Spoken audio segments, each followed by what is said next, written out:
CM గారు జగన్ గారికి ఒక ఇనప మహిళగా తెలియపరుచుకుంటున్నాను.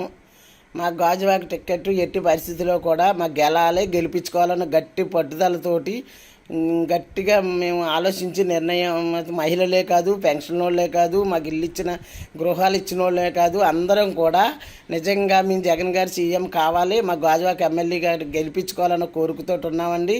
ఈవేళ ఎమ్మెల్యే టిక్కెట్టు నాగిరెడ్డి గారు కాదని అంటే మేము చాలా బాధపడతామండి. నాగిరెడ్డి గారు కానీ ఇవ్వకపోతే, నాగిరెడ్డి గారు ఆలోచనతో ఇవ్వకపోతే చాలా ఇబ్బందులు ఉంటాయండి. గాజువాకలో అయితే వైఎస్ఆర్ పార్టీ గెలదు. ఈవేళ నాగిరెడ్డి గారికి ఇస్తే నాగిరెడ్డి గారికి ఇవ్వండి. ఇవాళ మా దేవన్న ఏం తప్పు చేసాడనని దేవన్న గారికి రిమార్కు పెడుతున్నారండి. ఈవేళ ఉరుకూటి చెంది అతను కరెక్ట్ అండి. అతను ఇవన్నీ చెప్పమంటారా? అతను ఏ రకంగా అర్హత ఉందని, ఏ రకంగా ఉందనేసి మీరు ఇచ్చారు. ఆ వేళ మా దేవన్న ఎప్పుడైతే సుబ్బారెడ్డి గారు నిజంగానండి, మీరు కూడా అమర్ గారు ఏదో నాటకం ఆడుతున్నారు, మీకు గెలుద్దామని అంటే నాగిరెడ్డి గారికి ఇవ్వండి, ఓడించుకుందామంటే మీకు ఇష్టం అండి. మరి సీఎం వెనకాల ఉండి మీరు దెబ్బతీద్దాం అనుకుంటున్నారో సీఎం గారిని గెలిపిద్దాం అనుకుంటున్నారో మాకు అయితే తెలీదు. మేమైతే జగన్ గారు సీఎం కావాలని కోరుకుంటున్నామండి. మాకు ఎమ్మెల్యే గాజువాక కావాలండి. మా సమస్యలు బోల్డ్ ఉన్నాయండి. మా నాగిరెడ్డి గారు మా దేవన్న అవుతే మా సమస్యలు తీరుతారని గట్టి పడుదలతో మాకు అన్యాయం చేయలేదండి, ఎక్కడ ఆక్యుపై చేయలేదండి, ఎవరి డబ్బులు ఖర్చు పెట్టుకోలేదండి. ఇవాళ ఎమ్మెల్యేగా నిజంగా మా నాగిరెడ్డి గారు దోచుకోలేనుడు, తినలేనుడు మా నాగిరెడ్డి గారి ఎమ్మెల్యే అండి. అందరు ఎమ్మెల్యేలో బెస్ట్ ఎమ్మెల్యే ఎవరంటే మా నాగిరెడ్డి గారు అండి. మేము అమ్మవారి సాక్షిగా చెప్తున్నామండి, మా నాగిరెడ్డి గారికి ఎవరు సరిపోరు. ఇవాళ కోట్ల ఖరీదైన సైట్లు అమ్ముకుని ఇవాళ పార్టీ ఖర్చు పెట్టి నిలబడ్డారు. అది జగన్ గారు మర్చిపోకూడదని చెప్పేసి మళ్ళీ మా గాజువాక టిక్కెట్ మా నాగిరెడ్డి గారికి ఇవ్వాలని కోరుకుంటున్నాము. అలాగే మా దేవన్న ఎంత కష్టపడ్డాడు నాగిరెడ్డి గారు అబ్బాయి దేవన్న. ఎవరని మీకు తప్పుడు రిపోర్ట్లు ఇచ్చిన వాళ్ళు మేము ఇస్తామని రిపోర్ట్లు మాకు కావాలంటే మీరు మీడియా పెట్టమంటే మీ మీడియాలో మాట్లాడి మీకు పెడతామండి. ఈవేళ మేము 70-80 మంది మేము సుబ్బారెడ్డి గారి దగ్గరికి విజయవాడ వెళ్ళామండి. ఆయన అసలు మమ్మల్ని ఖాతరు చేయలేదు. ఆఖరి కోపం పడి వచ్చేస్తుంటే అప్పుడు పిలిపించారు. మా సమస్య ఆయన చెప్పుకోవడం జరిగింది. ఆయన గాజువాక వచ్చి మహిళలకి రుణమాఫీ చేశారు మీరు 4వ విడత. ఆ విడతకి మీటింగ్కి వచ్చి ఇనసాధ్యాన్ని ఉరుకూటికి సపోర్ట్ చేయమన్నారు. అలాగే ఎలా చెప్పేస్తారని సుబ్బారెడ్డి గారు, మా ప్రజలు వినపం అక్కర్లేదా, మా కార్యకర్తలు వినపం అక్కర్లేదా? అందుకని దయచేసి గెలిచే క్యాండిడేట్ అక్కర్లేదు, ఇంకా మాట్లాడలేదు, ఇంకా టైం ఉంది కదా. ఇప్పుడే మా నాగిరెడ్డి గారిని ఇనసాధ్య చేసినందుకు ఆదర చేయట్లేదు. ఇప్పుడే మా నాగిరెడ్డి గారికి ఏం అధికారం లేనట్టు అతను ఇది చేస్తున్నాడు. మేము చాలా బాధపడుతున్నామండి. ఉరుకూరు చెంది అతను ఇప్పుడు క్యాండిడేట్ అన్నది ఇంకా మీరు కన్ఫర్మ్ చేయలేదు కనుక మీరు అతను కరెక్ట్ కాదు, ఇస్తే నాగిరెడ్డి గారికి ఇవ్వండి.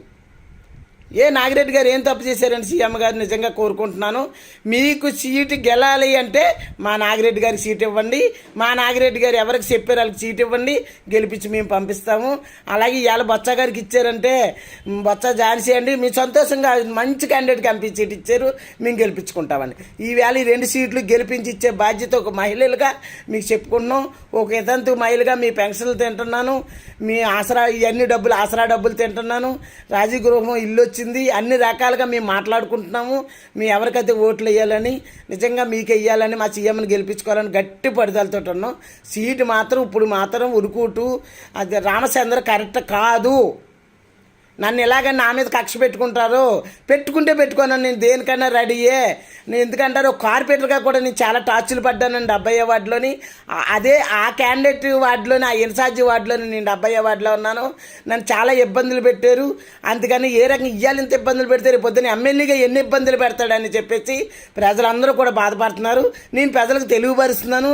సీఎం గారు దయచేసి మా నాగిరెడ్డి గారిని ఆలోచించండి. మా నాగిరెడ్డి గారికి ఇవ్వాలని 10 వంతులు మేము నాగిరెడ్డి గారు గెలుస్తారు, నాగిరెడ్డి గారిని గెలిపించుకుంటాం. కష్టం సుఖం గెలిపించే బాధ్యత మా నాగిరెడ్డి గారికి ఉంది, మా కష్టం తీర్చే బాధ్యత మా నాగిరెడ్డి గారికి ఉంది, ఖర్చు పెట్టే దమ్ము మా నాగిరెడ్డి గారికి ఉంది. అందుకని దయచేసి మా నాగిరెడ్డి గారికి ఇవ్వాలని చెప్పి మా దేవన్న ఏం తప్పు చేశాడని మీరు చీట ఇవ్వని అంటున్నారు. ఇలా రామచంద్ర కన్నా తీసిపోయాడండి మా దేవన్న. ఎంత కష్టపడ్డాడండి, ఎన్ని వార్డుల్లో తిరిగాడండి. మాకెక్కడా రిమార్క్ లేదని మా దేవన్న గారిది. కావాలంటారో పంపించండి, అంతేగాని తప్పుడు రిపోర్ట్లు వస్తున్నాయి. మరి సుబ్బారెడ్డి గారు మీకు చెప్తున్నారో లేదో మాకు తెలియదు, కానీ ఈ వేళ అయితే మేము ఎక్కడ మీటింగ్కి వెళ్ళినా సీఎం గారు మిమ్మల్ని బట్టే మేము మీటింగ్కి వెళ్తున్నాం. మేము క్యాండిడేట్ని బట్టి కాదు. మన ఆసరా మీటింగ్ కూడా మా జగన్ గారు మాకు ఆసరా వేశారని అభిమానంతో వెళ్ళాం. మేము ఇన్ఛార్జిని బట్టి వెళ్ళలేదండి. అసలు మా నాగిరెడ్డి గారు పిలుపు కోరుకు వెళ్ళేవాడిని మేము అసలు. అని అది గుర్తించాలని చెప్పేసి అనుకుంటున్నాం. మేము వెళ్తుంటే మాలోకి వచ్చి ఫోటోలు తీసేసుకుని ఆ ఫోటోలు మీకు పాస్ చేస్తున్నాడు. ఏ రకంగా కూడా అతను కరెక్ట్ కాదు, గెలడు. నేను చెప్తున్నాను పలానాదే 70వ వార్డు నుంచి ఒక మహిళగా దుర్గంగా మాట్లాడుతున్నాను. అతనే కానీ ఇంకా మీరు కన్ఫర్మ్ చేసి ఉంటే మాత్రం సీటు గెలడం అసంభవం. అదే నాగిరెడ్డి గారికి ఇవ్వండి, లేకపోతే నాగిరెడ్డి గారు చెప్పిన వాళ్ళకి ఇవ్వండి. గెలిపించే బాధ్యత బొత్స ఝాన్సీ గారిని, మా నాగిరెడ్డి గారు చెప్పిన మా నాగిరెడ్డి గారిని గెలిపించే బాధ్యత మాది. ఓ మహిళలుగా మేము జగన్ గారు చేసిన పథకాలు తినే అభిమానంగా చెప్తున్నాము. దయచేసి సీఎం గారు గాజువాక టికెట్టు అర్హత ఉన్న వాళ్ళకి ఇవ్వండి, గెలిచి వాళ్ళకి ఇవ్వండి, దమ్మున్న వాళ్ళకి ఇవ్వండి, మా కష్టానికి ఆదుకునే వాళ్ళకి ఇవ్వండి అని దయచేసి మేము కోరుకుంటున్నాం. అన్ని రకాలుగా కూడా మా నాగిరెడ్డి గారికి ఉందని మేము కోరుకుంటున్నామండి. ఈవేళ అండి ఆ కార్పొరేటర్లు అందరూ కూడా మా నాగిరెడ్డి గారు వెనకాల ఉండి మా దేవన్నాన్నకి రిపోర్ట్ పొడిచిన వాళ్ళు వాళ్ళు ఇలా మళ్ళీ ఇలా సీట్ అంటే ఇలాగ వచ్చేస్తారు.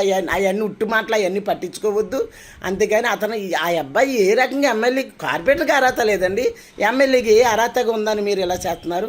సీటు ఇవ్వనని సుబ్బారెడ్డి గారు అన్నారు. నా బాధతోటి ఈవేళ మా దేవనాన్న రిజైన్ చేసాడని ఇమీడియట్గా అదంతా కూడా అమరు చేస్తున్నాడు. అమరు ఎక్కడ పోటీ చేసినా మాకు ఎన్నిపోటు పొడిచినందుకు ఎక్కడ పోటీ చేసిన అమరు మాత్రం గెలడు, రాదు. అతని భవిష్యత్తు అయిపోయింది. ఇంకా అది మా నాగిరెడ్డి గారికి అన్యాయం చేస్తే, మా నాగిరెడ్డి ఫ్యామిలీకి అన్యాయం చేస్తే మేము ఊరుకునేది ఉండదు. ఎందుకంటారా, మాకు మంచి పనులు చేశారు. ఆ నమ్మకం, ఆ అభిమానం, ఆ విశ్వాసం మాకు జగన్ గారి మీద ఎలాగుందో మా నాగిరెడ్డి మీద అలాగుంది. దయచేసి సీఎం గారు సుబ్బారెడ్డి చెప్పాడని అమర్ చెప్పాడని కాకుండా ఓన్గా మీరు నిర్ణయం తీసుకుని మా సీటు మాకు కన్ఫర్మ్ చేసి మా నాగిరెడ్డి దానికి ఇస్తారని మేము కోరుకుంటా. దయచేసి మేము బచ్చా గారిని కూడా కలిసేవండి. బచ్చా గారు ఇది పరిస్థితి,